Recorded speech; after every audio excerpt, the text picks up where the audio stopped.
Es para mí un honor estar junto a una leyenda.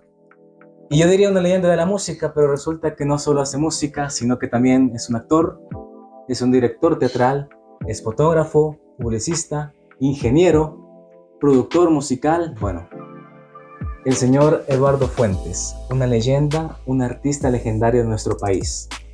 Es el primer salvadoreño que ha ganado una Copa de Plata en el famoso Festival de la Canción Latina OTI.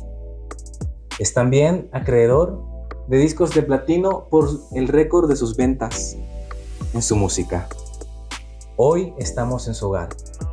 Así que muchas gracias, Eduardo, por recibirme en tu hogar. ¿Te puedo tratar de tú? Claro que sí. Y con su aprobación estamos en tu hogar. Como te decía, estoy muy honrado, me honra mucho que me recibas. Muchas gracias. Y es un material el que tú tienes acá en tu casa muy hermoso, que más adelante vamos a estar mostrando todos tus premios, tu reconocimiento. Yo me siento como un niño en un museo viendo tus discos de platino, tus reconocimientos. Y vamos a empezar hablando pues justamente de ti, pero para hablar de ti hay que saber de dónde eres. ¿Dónde nace Eduardo Fuentes? Nace en el bar en San Jacinto. San Jacinto. San Jacinto. Yo no estaba ahí hasta que nací.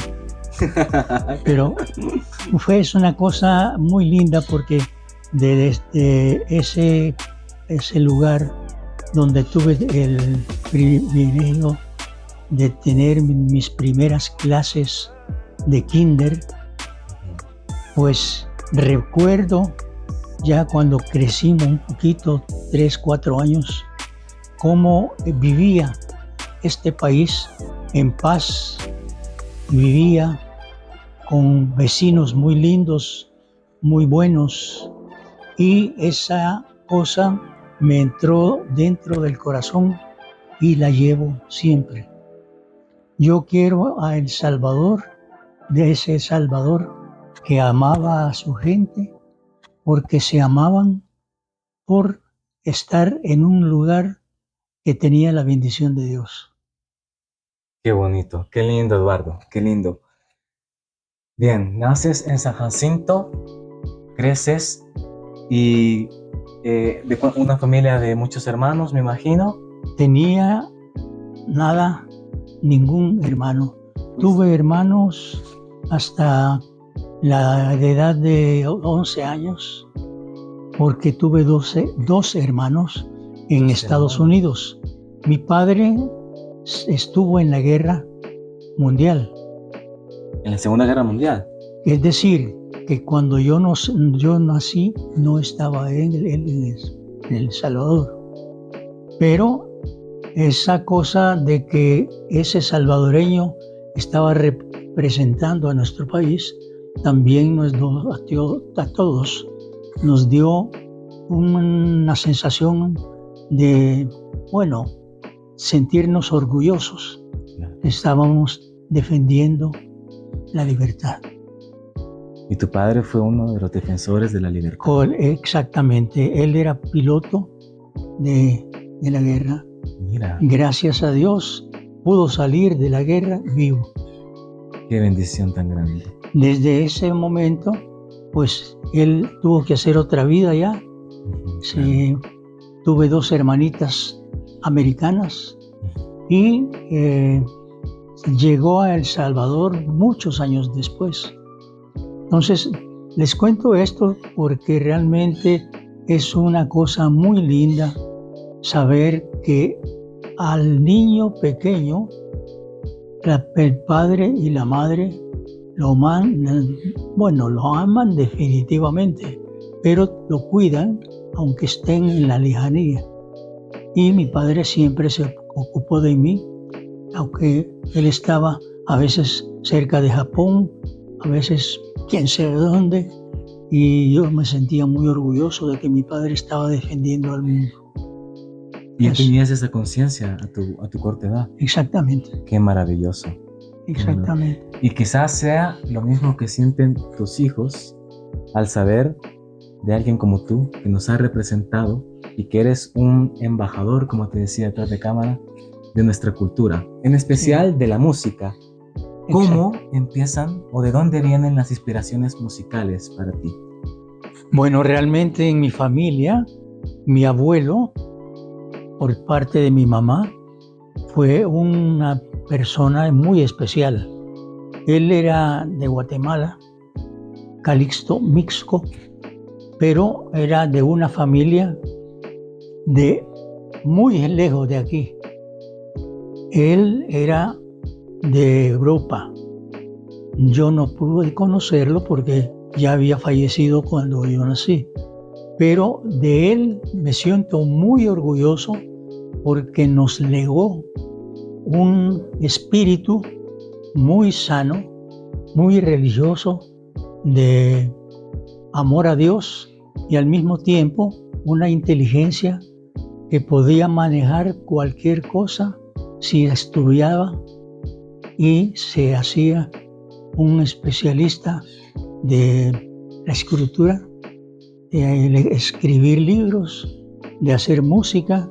Entonces, yo siento que me dejó todo eso mi abuelo, porque realmente me metí en un montón de cosas y siempre tuve la facilidad de que con poco tenía que, bueno, que con poco que yo tenía que estudiar algo, se me quedaba en el corazón y en el cerebro y no tenía problemas. Era un talento natural, lo tuyo. A eso voy, eso quería decir. Natural. Nos legó una cosa muy linda y también el amor a Dios y el respeto a Dios. Y ese es muy notorio en ti. Desde que entré a tu hogar y empecé a platicar contigo, nos empezaste a hablar de Dios. Y de hecho aquí tienes una Biblia fantástica, que ya la pondremos en las imágenes, que yo la vi y yo me sentí también, y yo dije, bueno, ¿qué es esta Biblia fantástica? Solo lo he visto similares en catedrales.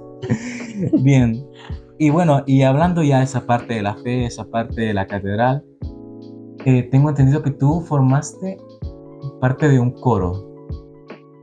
Bueno, de niño, ¿no?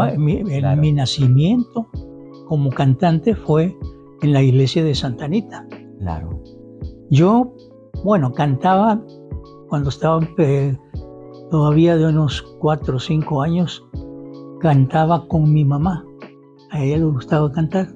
Y entonces yo aprendí a cantar con mi mamá. Y me desarrollé en la iglesia porque un niño de 6, 7 años cantando una Ave María durante la misa era una cosa rara. Y era porque realmente tenía esa facilidad que les digo, la heredé de mi abuelo. Y mi mamá estaba feliz de eso y yo no fallaba en la iglesia de cantar cualquier cosita y a veces una Ave María. Todo ese talento natural lo fuiste reflejando, lo fuiste siendo notorio, empezando en el coro de la iglesia. De la iglesia, ¿cómo no? Claro. Bien, y bueno, cantabas el Ave María, cantabas todas las... Y todas las canciones tan lindas que hay para alabar a Dios. Y de ahí es cuando ya empieza tu pasión por el canto. Exactamente, exactamente. Bien, después das ya el salto profesional.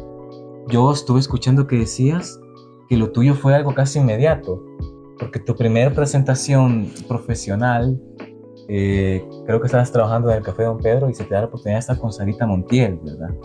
Pero después de eso, más bien antes de eso, claro, yo había hecho una serie de cosas que realmente no pensaba yo que hubiera podido hacerlas. Y una de ellas fue, con cierto miedo, meterme a la televisión, que en esa época comenzaba. Yo tenía ya 15 años y vino la televisión, el canal 6, y avisaron que iba a haber un programa donde llegaba el cantante aficionado, lo probaban para ver si tenía la facilidad para convertirse en un profesional. Entonces fue mi primer salto sin miedo a una cosa era muy difícil, porque ibas Sí, a por supuesto. cantar con, bueno, yo era un cipote ¿Qué de edad tenías? 16 años. 16 años. Y llegaban gente que tenían tal vez 16 años de estar cantando. De experiencia ya. Gracias a Dios, yo quedé como persona que podía seguir en los programas en los que se iba a buscar a 3 que iban a llegar a ser profesionales con la ayuda del Canal 6. Pero para llegar a ser uno de esos 3, iba a pasar casi un año.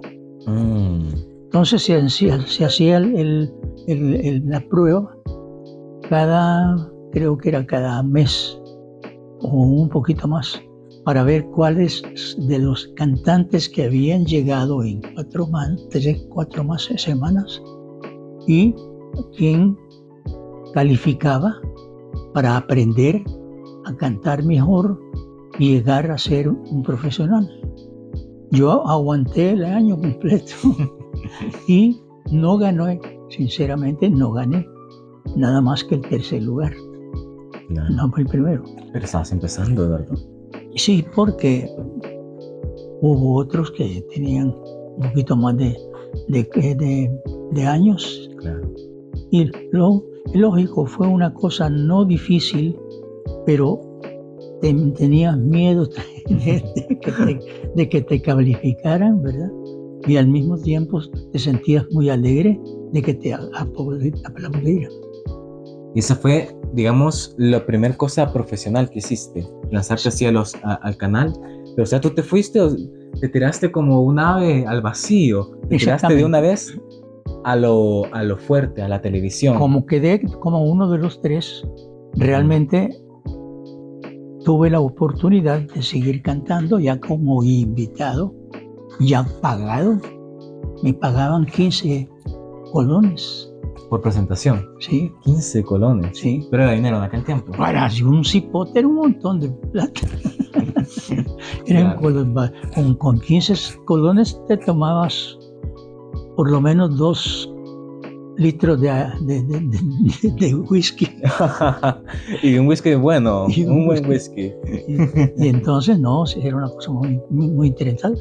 Y fue un programa que encontró en El Salvador a muchos salvadoreños que habían nacido con una facilidad para el arte, porque era de canto, de baile y otras cositas artísticas. Y bueno, la cosa que llegó caminando, y eso que tú mencionabas hace poco, sí, vinieron a El Salvador muchos artistas muy famosos y de vez en cuando invitaban a un artista salvadoreño de los mejores para que el show estuviera más lleno. Eran el artista de fuera, ¿verdad? Claro. El artista salvadoreño, que podían ser 2, 3 y hasta 4, y hacían el show muy especial cada mes. Bueno, yo me sentí muy halagado cuando ya habían pasado más o menos unos 2 años y medio después de que canté por primera vez, y vino Sarita Montiel, que era en esa época la estrella más famosa de los que hablábamos español en el mundo. Era una artista famosísima. Claro, trabajó con Pedro Infante, parece, y estuvo en Hollywood también. Parece que regresaba de Hollywood Sí, claro. Cuando estuvo contigo. Sí, con Mario Lanza también. Claro, importantísimo. Sí. Una figura pesada, pesado. Y bueno, el asunto es que me llamaron de la oficina del presidente para preguntarme si quería cantar con Sarita Montiel. ¿Desde Casa Presidencial? No, desde la oficina del dueño del canal. Ah, ok. Y entonces yo pensé que estaban bromeando. Pues sí, claro que sí. Bueno, pues entonces te vamos a dar ropa para que te presentes bien y vas a empezar a buscar las canciones, a ensayarlas y te vamos a presentar con ellos. Bueno, todavía yo no había entendido la cosa. Cuando yo salí de la oficina del gerente, me agarró del brazo uno de los empleados y me dice, guayo, me dijo, te la calaste, vas a cantar con la Sarita Montiel. No, fregué, le digo, ¿cómo no, hombre? El hombre se te está dando chance. Mira, yo me sentí que me desmayaba y me agarré de la pared porque fue un golpe tremendo, sinceramente, porque vieron un cipote. 18 años. 18 años y tu segunda presentación con las grandes ligas. Imagínate con Sarita Montiel. Con la gran Sara Montiel. Y cantas ahí con ella para esa presentación y después continúa tu carrera. Sí, ¿Qué haces después? ella estuvo cantando aquí en 2 semanas. Uh-huh. Y esas 2 semanas yo los hice con ella. Las 2 semanas. Yo estuve en el show, en todo. Claro. Por eso yo me sentía pero muy halagado, pero al mismo tiempo comprometido para hacer muy bien las cosas. Porque cantar ante un público del muy grande, que estaban pagando en aquella época 25 colones por entrada, un montón. Entonces yo me sentía con mi miedito, ¿verdad? De equivocarme. Pero gracias a Dios, realmente ahí comenzó Eduardo Fuentes, ahí como comienza. artista pagado. Ya profesional. Ya profesional. Aunque eran 15 colones, pero tú te no, sentías, no, no, subió todavía más. Sí, no, después de eso, ahí ya me pagaban diferente. Claro. Ahí me pagaban por cada presentación $60. 60 digo, colones. No, colones. Era un montón de pisto. 4 veces lo que estabas ganando. Mi mamá ganaba 125 por mes en su trabajo. ¿Tú ganabas eso en 2 un presentaciones? día yo ganaba 120. Entonces estabas ganando un dineral. Porque eran 2 shows. Pero acorde a las ligas en las que estabas, por supuesto. Y nace Eduardo Fuentes como cantante, empiezas a presentarte ya, a hacer... Bueno, después que ella se fue, empezaron me daban trabajo de alguna cosa profesional, no todos los días, ¿verdad? Sino que de vez en cuando.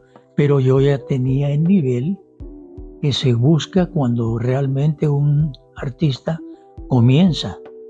Porque lo más difícil para un artista desconocido es el público que él aplaude, porque es un compromiso que tú lo sientes. Y entonces cuando tú subes al escenario la primera vez del show, ¿verdad? Uh-huh. Porque son 2 veces, ¿sabes? 3 veces cantando en el mismo show. Uno siente que vas entrando a una cámara tremendamente difícil, porque tienes tú más de 100, en aquella época eran más de 100 gentes sentadas viéndote y escuchándote y aplaudiéndote. Imagínate un cipote como yo, que iba de canciones cortos todavía en el colegio. Era una cosa especial. Súper especial. Realmente eso en mi carrera profesional como cantante ha hecho un milagro, porque nunca esperaba eso. Claro. Y fue una cosa que ahí me di cuenta que Dios te regala todo, pero que tú tienes que aprender a usarlo. Y eso es muy difícil. Sí, porque Él te dio el talento y tú aprendiste a emplearlo, a usarlo. Ya me empecé a pagar mis clases de canto y ya la cosa cambió totalmente. Y luego empiezas ya a grabar después de todo eso. Pues pasaron muchos años después de eso, muchos años. Porque yo mi primer disco lo grabé, que tenía yo ya 22 años, 23 años. 23 años. 23 años. ¿Y ya habías hecho tus salidas internacionales? Todavía ¿Aún no? Todavía no. Fue después de tu disco. Sí, sí. ¿Y lo grabas con Dicesa? No. Con Dicesa, ellos me llamaron para grabar el disco, Ujú. un disco de 45. El disquito se vendió, gracias a Dios, ¿verdad? Sí. Y ya vinieron otros trabajos, vinieron otros maestros de canto, y al mismo tiempo vino un público que no lo tenías, porque ya aparecías por radio. Claro, y era la difusión grande. Exactamente. Y solo para los jóvenes que nos miran y que no saben qué es Dicesa, no saben también qué es un 45, Dicesa era, en su tiempo, la casa productora de discos más importante de la región, más importante de Centroamérica. Exactamente. Y por eso el hecho de que tú hayas firmado con Dicesa es importante, porque la casa más fuerte te había firmado. Y los discos 45 son discos de vinilo pequeños, en donde venían normalmente 2 canciones, una a cada lado, y era como la prueba, ¿no? La prueba que te hacía. Y tú aprobaste esa prueba y ya, como dices, te llevaron a grabar discos de larga duración. Sí, ya eso sucedió ya un poco más tarde, porque los discos de 12 canciones, los LP, Claro. esos empezaron a producirse aquí como 4 años después de que comenzó la fábrica. 4 años después. Ok. Entonces,